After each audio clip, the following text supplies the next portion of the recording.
Hey everyone, Mike Fauché here. In today's video, we're going to dive into the features of the Reolink TrackFlex Floodlight, a 4K 360-degree dual-lens PTZ floodlight camera. If you're curious about how this thing actually performs in the real world, stay tuned for the rest of this video. Spoiler alert, I didn't think I'd actually like this camera, but I was wrong. As always, don't forget to like and subscribe, and set your notifications. Your support really helps keep this channel bringing content. Last year I reviewed the Reolink Floodlight Elite, and just shortly after that video was released, Reolink launched this new dual-lens PTZ floodlight model. Full disclosure, this isn't a sponsored video, and they've had no input on this review. However, they did send me the camera free of charge for me to test it out. I'll include a link in the video description to the previous video, as well as a link to this product should you want to check one out for yourself.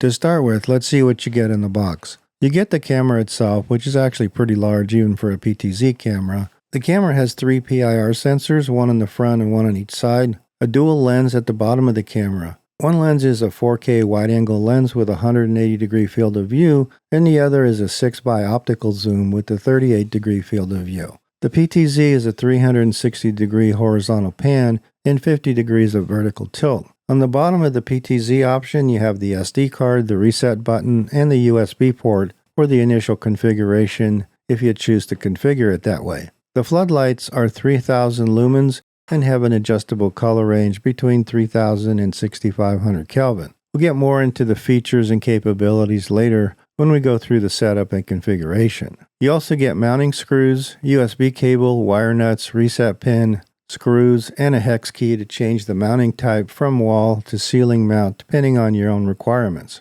You also get a sticker and some instructions, which were actually pretty good. Now let's get the camera mounted and configured. There are two approaches to this. First, you can just use the USB cable that's supplied with the unit using a power adapter, and you can power up the device and do all the initial configuration before you mount it. This can be really helpful if the camera will be mounted in a really high spot and out of the way, but in my case I chose to go ahead and just mount and set it up through Bluetooth once it was mounted. As everyone's mounting is a little different, I'll just cover the highlights. As with all items attached to power, make sure that you locate and turn off the circuit breaker before removing your old camera and attaching a new one. If you're not comfortable with electrical, get a hold of an electrician to help you out. The process overall is pretty easy. They provide a template so that you can drill the holes to mount the device. Once you've drilled your holes and mounted the back of the housing on the wall, make sure it's level and straight and tighten up the screws to lock it into position. Quick tip, there's a hook on the back plate so that you can actually hang the light on it to make it easier to connect up your wires. Once you mounted the back plate, you can see that there's 3 connectors with a screw on each end in order to make your connections. Each terminal is marked with either an N for neutral, the ground symbol for ground, or L for load. Following their instructions and local code here in the US, the white wire goes into the N terminal for neutral, green goes into the ground terminal, and black goes into the L to make the load. Once you've hooked up both sides and tightened down the screws, we're ready to mount the camera and power it up.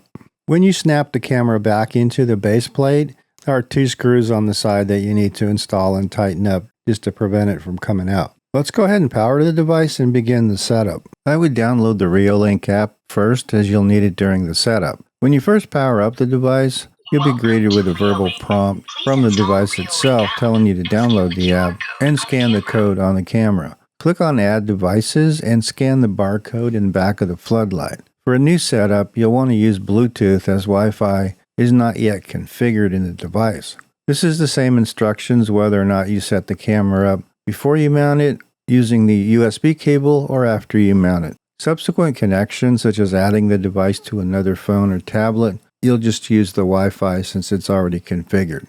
Once it connects, type in your Wi-Fi information and then it will ask you to create an admin password. And in some cases, such as in my setup, it'll prompt you to update the firmware.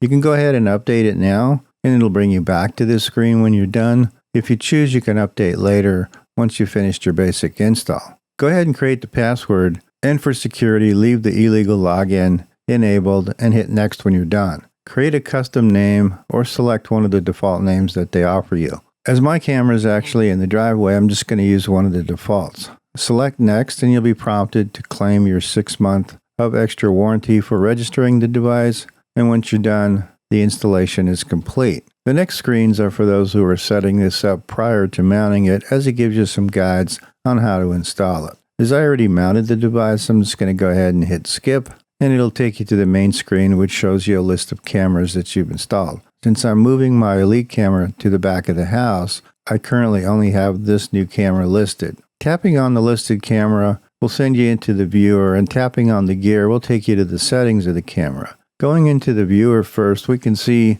two views of the camera, the wide angle lens on top and the zoom lens on the bottom. As you can see when I walk by, there's a significant difference in the views. Looking at the bottom, there are 4 icons. The first is used to send your voice over the camera. Tapping the PTZ controls, you can slide right or left to move the camera up to 360 degrees, and moving up and down allows you to tilt the camera. Looking at the next icon, you have the monitor point, which is used to record specific positions. Use the PTZ controls to move the camera to the position that you want to call home, or the default position, and click on current position. This allows you to manually return to the position if you're moving around, or if the camera tracks something, it will go back to this position once it's finished tracking it.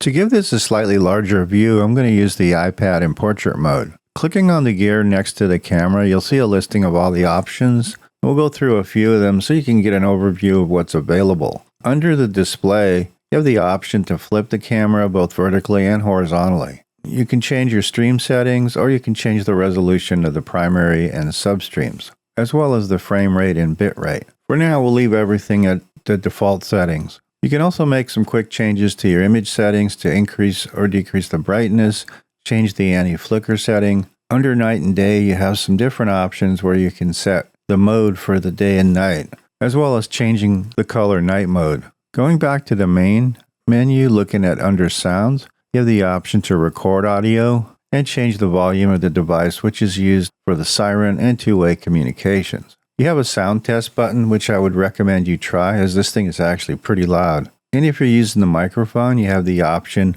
of reducing the noise. Under light, you have several options here: the status LED, the floodlight, and the infrared. In my case, I prefer closing the status LED, but it's up to you. As far as how the floodlight works, the default is actually to leave it in the off position, which is a little counterintuitive since it's actually not off. It's only activated when there's motion. Looking at the detection alarms, you can set some specific settings for a person, vehicle, animal, and motion, as well as setting a non-detection zone. Taking a quick look at the settings for the person, you have the object size, sensitivity settings, and alarm delay. These same settings are repeated for all the other AI tracking. Looking at the non-detection zone, you're able to point out areas where you don't want to detect any type of motion or AI tracking.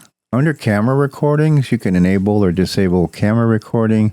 You can set a schedule for motion recording, and you can set the pose duration time as well as the continuous recording schedule if you're using that. Looking at the main screen, you also have the option to set some push notifications and configure FTP settings if you plan on doing that, so that you can stream your content directly to an FTP site or a NAS. Under auto tracking, you can set the tracking type and the horizontal track range, which sets how far it will track you from right to left, and the setting for when it stops when the object disappears.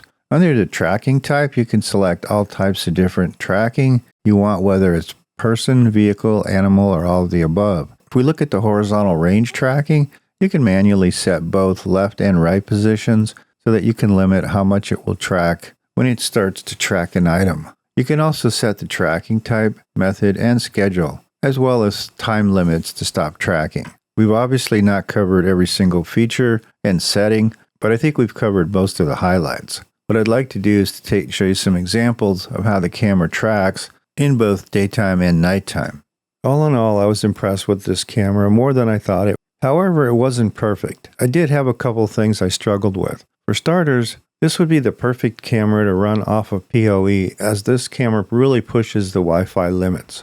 It gets extremely bogged down, especially when trying to play back or download footage. Secondly, the process of pulling footage is extremely clunky. It's easy to accidentally download the low-res version and if you're using a browser, you can only download one file at a time. Using the app is also not straightforward in one file at a time. The last thing I ran into is extremely finicky auto tracking. It took a bit of time to get it to work reliably, and it was pretty easy to accidentally turn it off. That said, the picture quality is excellent, and it's a fully featured AI tracking camera that works extremely well. If you're currently in the Reolink ecosystem, especially if you're using their cloud service to manage your files, this is a no-brainer, and you should definitely consider adding this to your camera setup. Even if you're not in the Reolink ecosystem and you need a security camera equipped with a floodlight for your backyard or driveway, I think you'll be really happy with this device once you get it set up. In addition to a standalone camera, it works extremely well with Home Assistant.